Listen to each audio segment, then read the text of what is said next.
Hey Adam, hey friends, family, Facebook, everybody. As you can tell, this is the T6. So, yeah, these are all of our Canon cameras, so Okay. probably The form factor, it's actually pretty nice.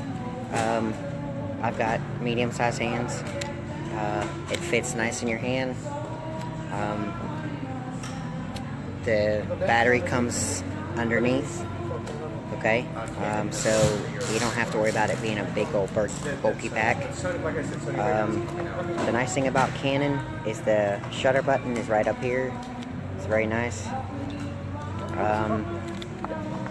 On the sides, you got mini HDMI, you got mini USB, and you got your remote jack there, okay? Okay, thank you very much. Not a problem, sir. Yes. On the back of the camera, you have all your D-pad. Yes. You have your menu. You've got your display. You've got your recording here, as indicated by the red light here. Makes it very easy to take video.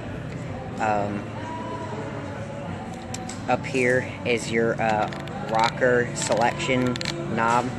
Okay, usually used for doing bracketing, could be doing aperture, speed, and all your settings in the back here. The only complaint I have, this is a solid bodied screen here, okay? So it's a recessive screen, which means it's not a tilt and or movable screen. So for example, if you wanted to take a shot down like this, okay, you wouldn't be able to tilt the screen down and up so you can see what you're shooting down below. I love the fact that you don't have to open your hands as bulky. I love the fact you don't have to squeeze your hands in a tiny screen.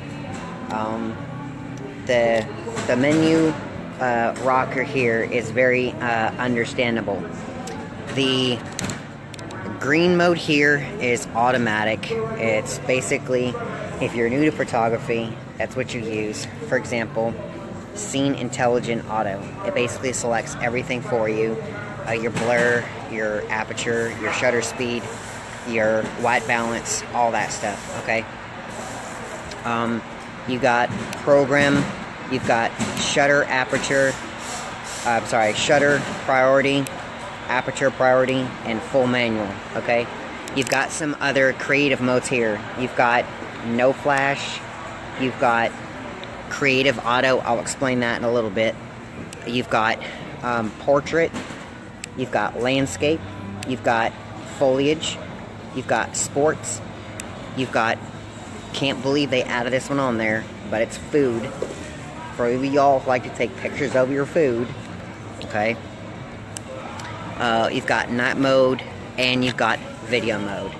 As you can tell, I am filming myself, okay? You can turn it around if you'd want. Cool little tip, CSI was actually filmed on these particular camera types with these particular lenses using HDMI movie mode.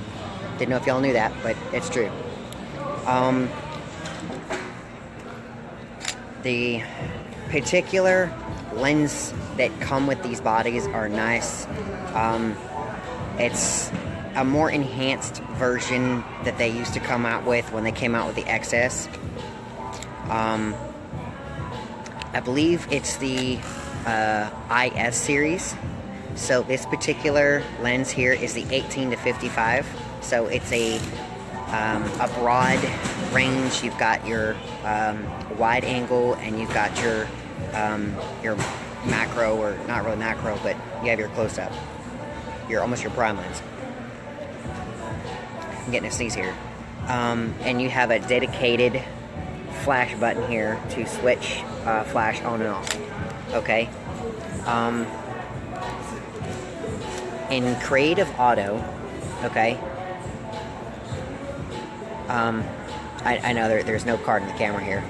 Okay. You can actually tell the camera whether to blur the background or to make the background sharper. Okay. So down here you have your battery indicator. Okay. It's showed you in bars. You have your picture quality indicator here, and your picture count here, which you have left. So by going up to here on Q, which is for creative, you can make the background blur and or sharper. Okay, by going sharper, if you take a picture, some of the background will be blurred, but if you make it clear, okay, you'll have the entire picture in focus.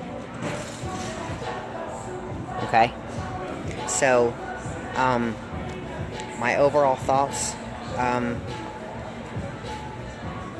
I enjoy this particular body. Like I said, the only complaint I've got is the screen. Okay, personally, I don't use the screen, so I wouldn't do it, but if you're familiar with the Rebel series, the Rebel XS, the Rebel XSI, XT, XTI, your mode selections are the same here as with your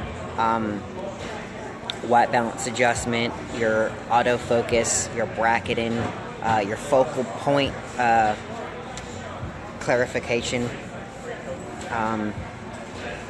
That's pretty much it. I hope I've given you all my thoughts. It feels pretty light. A little bit heavier than the XS, okay? But it's because it's got a lot more features, a lot more stuff inside. And I think with an all-day camera, this would be a great particular camera. In another video, I'm going to show y'all an actual camera that I prefer to shoot with. It's a little bulkier, but for shooting all day with it, and the features and the specifications, it'll be a lot more tailored to it. And I won't tell you how much it's sold for at particular stores. This is just an unbiased opinion. But I hope I've given you all my thoughts, all of the ideas. I wish you were watching, so you could give me some feedback, some questions that you had, as I currently am holding it. I have a model just like this. I have the XS, the very first one that ever came out, and it feels just like it. It's very robust. I feel like I could drop it and it would still work. I don't condone doing that, but I feel like I could.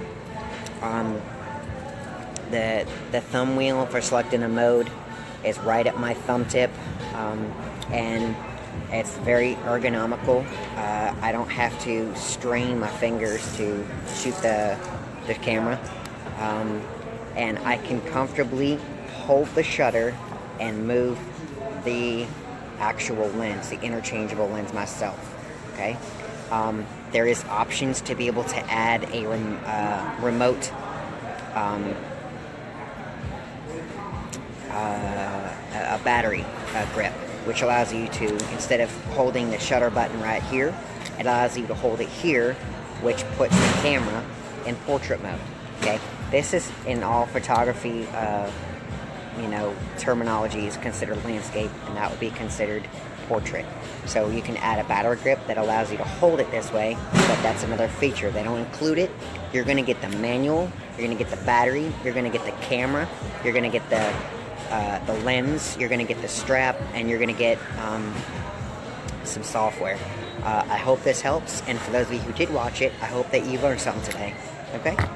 I hope this was all beneficial to you, but I highly recommend the Canon T6. Alright? Thanks, y'all, and have a great day.